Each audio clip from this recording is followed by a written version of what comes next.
Hello there, very good Saturday evening. You are tuned on to the weekend edition of Primetime News. I am Joel Outschool. Let's start off today with a look at our headlines. President visits former president's residence in Madamulana to pay respects to late Chandra Rajapaksa. Prime Minister heads to Vietnam to attend Indian Ocean Conference. Come at the V-Force, Phase 2 takes place in Negombo. Train drivers to be trained in India to face emergency situations.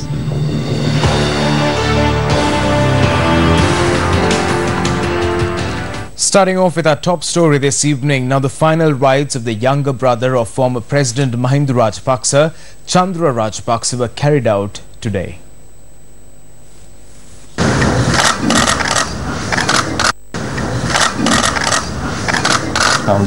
The President arrived in Veerakatiya, Madamulana to pay his last respect to late Chandra Rajapaksa today.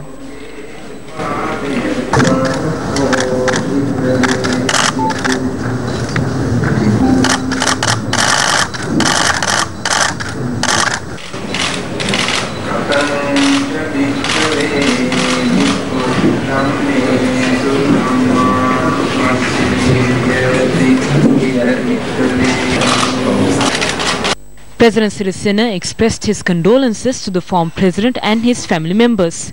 He also held a cordial discussion with former President Mahinda Rajapaksa and former Speaker Chaman Rajapaksa.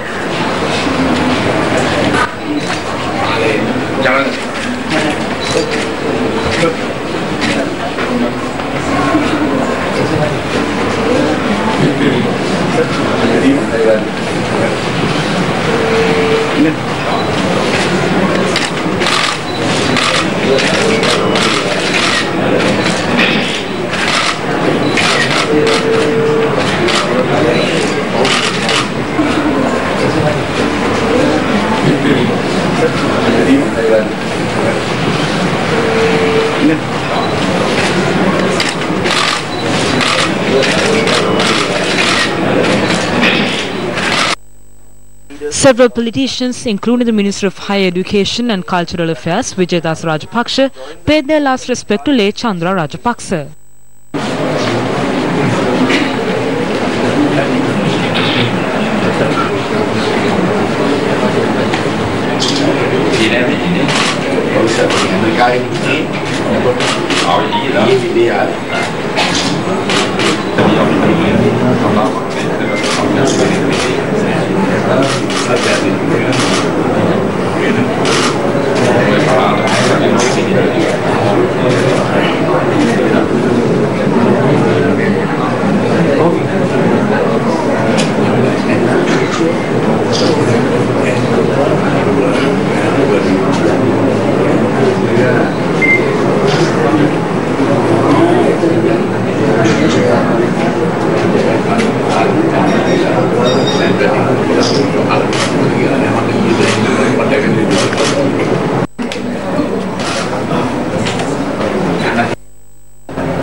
Final rites were performed at the family cemetery in Madamulana today.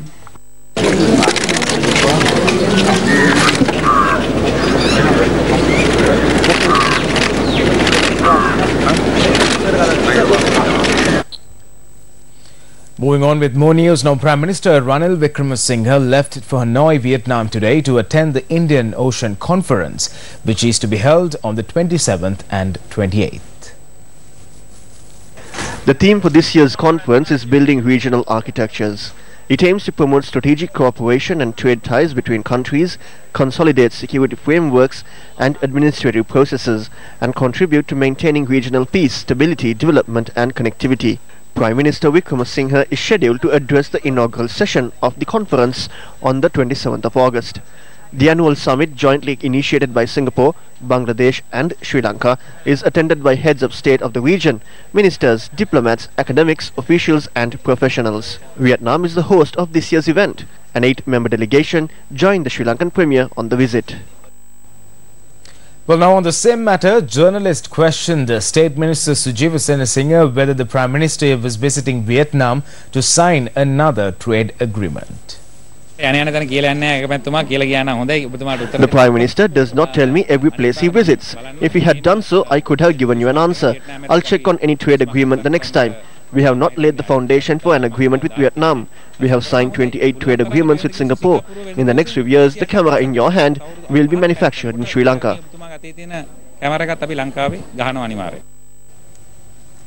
Speaking in Badulla today, former Minister Dilan Pereira commented about the political turmoil in the country.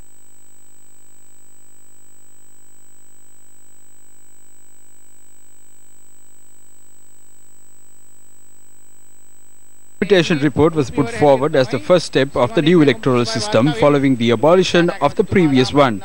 Minister Duminda Dissanayaka and Mahinda Amravira should inform the President and remove Ranil Wickremesinghe from his position. The delimitation report was a conspiracy of the Prime Minister.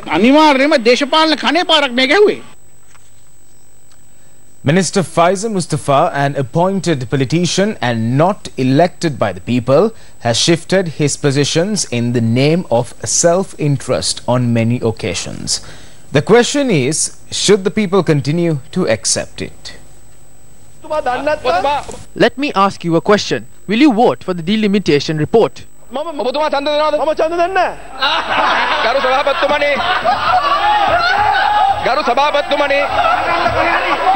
The subject minister itself says he will not vote for the delimitation report.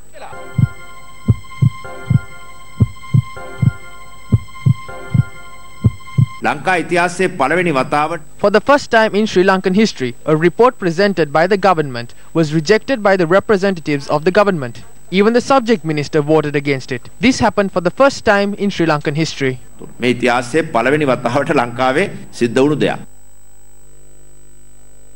Last evening, the report of the Delimitation Committee for the delimitation of electorates in provincial councils was rejected in Parliament by an overwhelming majority. With it, years of debate and talk in Parliament was resoundingly defeated, as was hope for a change in the voting system. But what is perhaps most shocking is the fact that the minister largely responsible for drafting this report voted against the report himself. The minister in question is none other than Faisal Mustafa, brought into Parliament on the national list by President Maithripala Sirisena. This unscrupulous move by the minister should not come as any surprise. He acted in a similar manner during the passage of the 19th Amendment and the run-up to the local government elections. During the 19th Amendment, clauses targeting presidential powers, the media were surreptitiously included while he was a presidential legal advisor. The media clauses were removed when we, as a network, sought legal redress. In the midst of all this, Mr. Mustafa raided a container of sporting goods with the intention of exposing a former sports minister. Is Faisal Mustafa answerable to the people? No, he was never elected but appointed. The minister should remember that he sits in a chamber that represents the will of the people, and his actions will ultimately be judged by the people. The delimitation report was brought forward to delay the elections when everything was set for elections. That is why we voted against the delimitation report. It is okay if we vote against it, but Minister Faisal Mustafa, who presented it, also voted against it. Think about it. Does the government have a proper plan? The minister who presented a report representing the government rejects it. So can the minister hold his position anymore? If he is a disciplined minister, he should resign from his post for the shameless decision he made yesterday. That is how bad the government is carrying out their duties.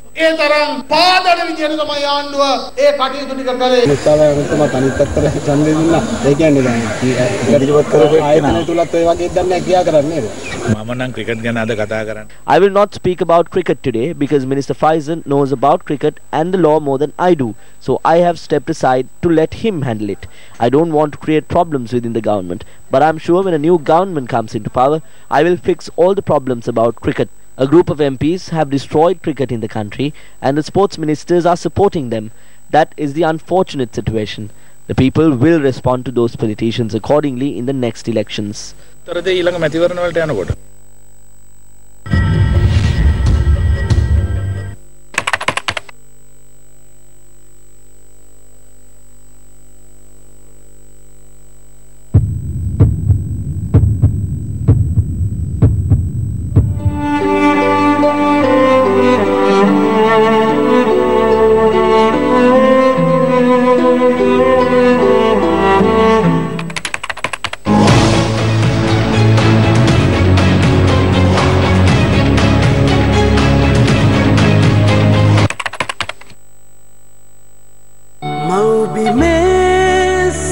විසරය පතා මිනිස් කමේ හදවත අරා අරමුණ කරා. The V-Force initiative, which began in Sigiriya, commenced its second phase today to clean up the Muhandirampitiya lagoon pier in Negombo. Young leaders from across the country, together with officials of the Sri Lankan Navy and the Negombo Municipal Council, joined the effort. Garbage has become a major problem in the country. The ideologies of the people should change. That is very important. We ask the people to refrain from throwing bottles, plastic and other waste into the lagoon.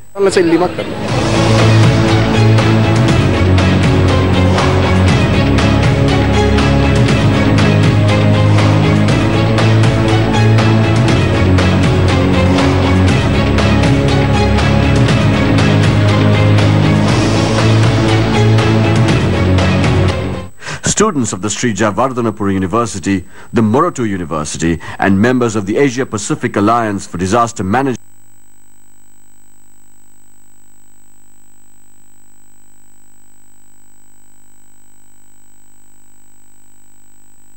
to continue to be a part of this as citizens of this country. If everyone can come together and do something for the country, that will be great. A university student is not someone who is on the street protesting. We will come forward to fulfill our national responsibility. Unfortunately, we tend to destroy what we should be protecting. Youth from across the country came here and did something spectacular. A huge area was cleaned. So you are doing a good job.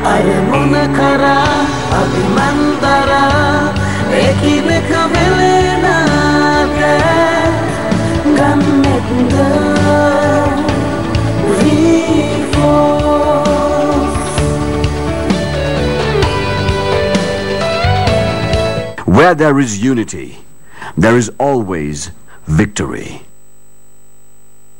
Gammadda V-Force. Gammadda V-Force. Our heartfelt gratitude to all who came forward in the name of unity, friendship and responsibility to make the Gammadda V-Force a resounding success.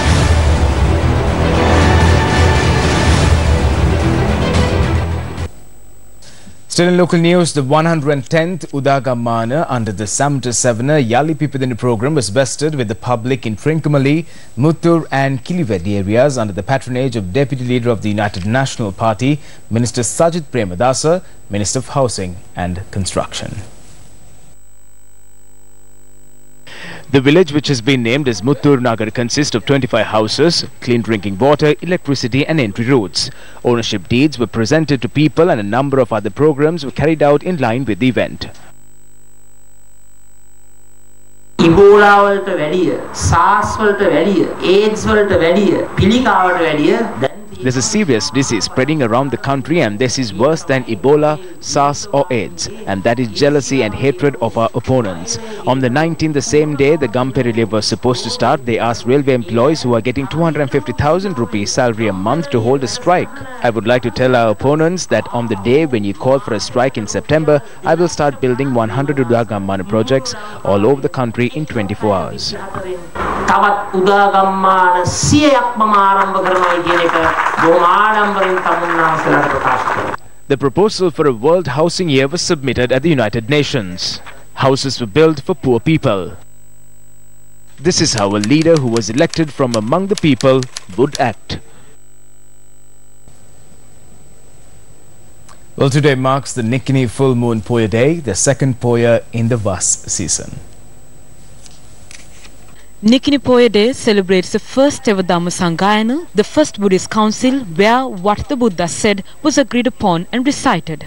Attainment of Arahatship by the Buddha's chief attendant Ananda Mahathera, commencement of the first Dhamma Sangayana, convocation to settle the Buddhist canon and Pasuvas are some of the other special events that took place today. Religious observances were carried out by Buddhists across the island today.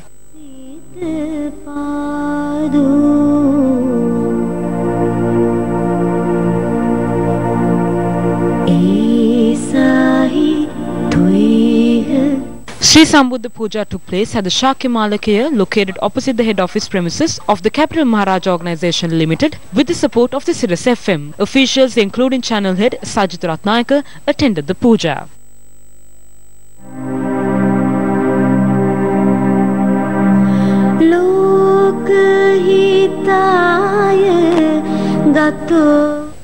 Sri Lanka is among 7 emerging and frontier market sovereigns Moody's identified as most vulnerable to dollar appreciation. Now, according to a report compiled by Moody's, Sri Lanka is recognized as most vulnerable to rising interest rates. The report examines the countries that have been worst hit by a tightening in financial conditions this year.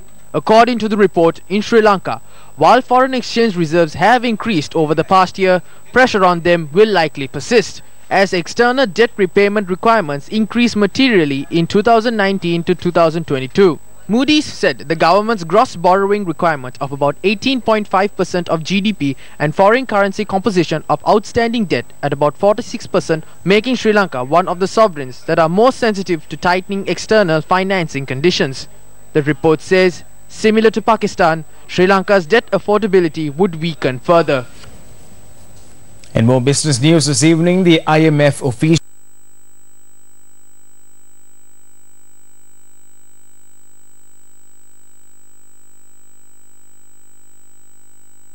This move paves the way for IMF to place the yuan on par with the US dollar. This is the latest in a series of global developments that threatens to eliminate the US dollar as the world's reserve currency.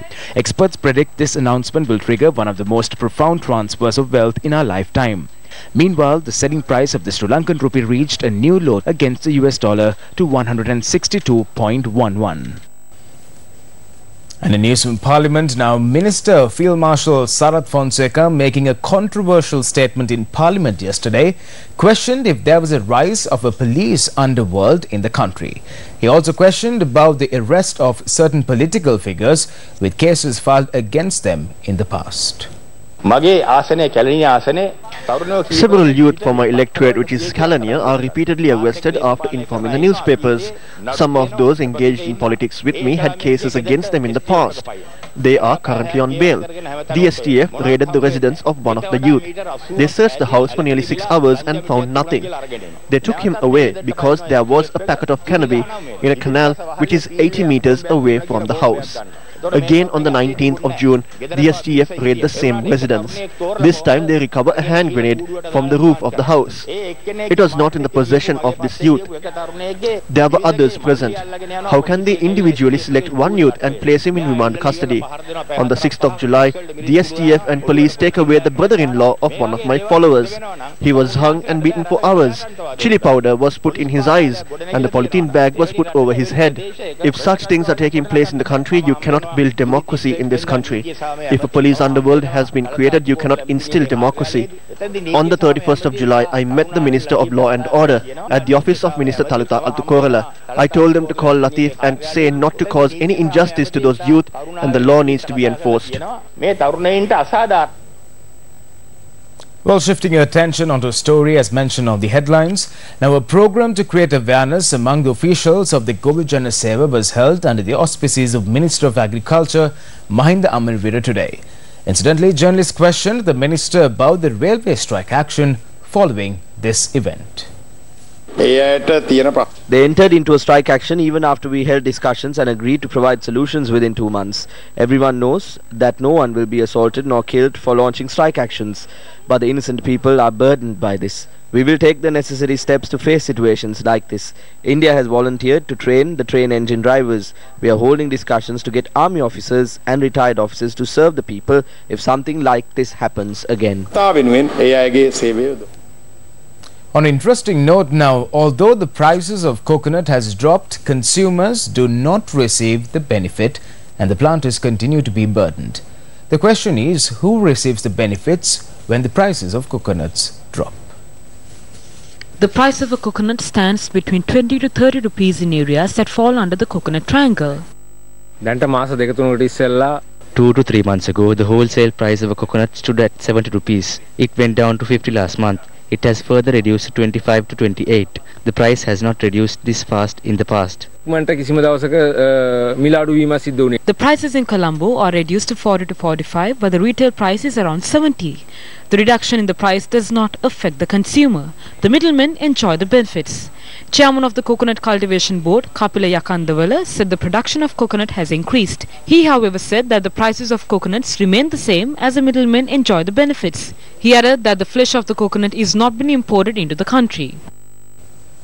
Still in some devastating news here at home, now 2 individuals were killed and another was injured in an accident in Dambulla and Varakapula. The accident took place when a lorry and a cab collided and the deceased was the driver of the cab. The accident caused damages to a nearby store. The brother of the deceased also passed away last month. Police said the driver of the lorry was arrested.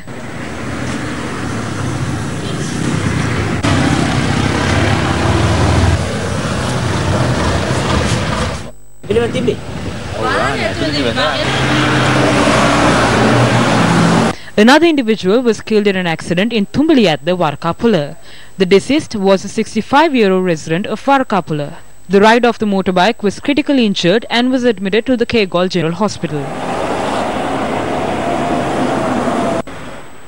Well, with that, we wrap this edition of Primetime News. Thank you very much for stopping by. If you missed out on any stories and for more trending stories, log on to our award-winning website, that is www.newsfirst.lk. I'm Joel Outskun. Have yourself a great evening. Take care. Good night.